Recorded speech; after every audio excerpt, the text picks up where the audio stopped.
আসসালামু আলাইকুম প্রিয় শিক্ষার্থী বন্ধুরা, আশা করি আপনারা সকলে ভালো আছেন। তো জাতীয় বিশ্ববিদ্যালয় নতুন একটি আপনার সুখবর নিয়ে আসছে অনেক দিন পরে। সেটি হচ্ছে যে জাতীয় বিশ্ববিদ্যালয়ের উদ্যোগে কিন্তু এখন থেকে আপনার 64টা জেলায় স্বতন্ত্র পরীক্ষা কেন্দ্র আপনার চালু হবে।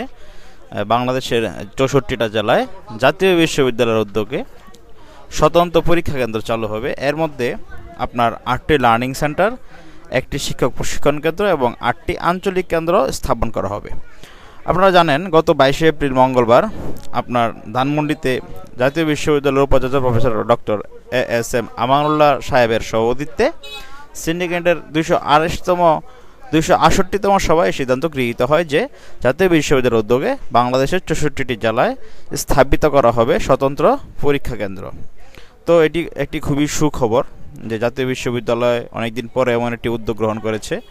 তো আপনারা জানেন, জাতীয় বিশ্ববিদ্যালয় আপনার আস্তে আস্তে ধীরে ধীরে তারা এগিয়ে যাচ্ছে।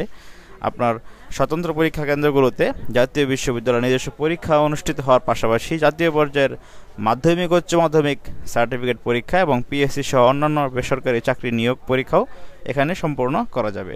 তাছাড়া পরীক্ষা চলাকালীন কলেজ দীর্ঘ সময় ক্লাস বন্ধ থাকে এবং শিক্ষার্থীদের পড়াশোনার ব্যাঘাত ঘটে। স্বতন্ত্র পরীক্ষা কেন্দ্র স্থাপন করা হলে অনেক সেশন জট কমে আসবে, এটা জাতীয় বিশ্ববিদ্যালয় মনে করে। তো এক্ষেত্রে শিক্ষা মন্ত্রণালয় খুবই সাহায্য করবে তাদেরকে।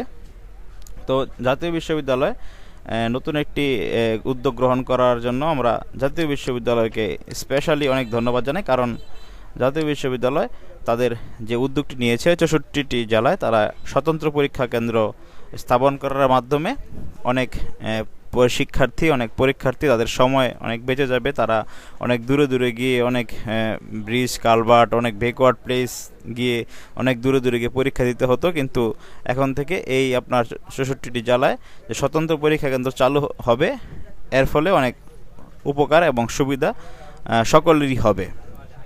তো এই ছিল আজকের মতো। ধন্যবাদ সকলকে, ভালো থাকেন সবাই।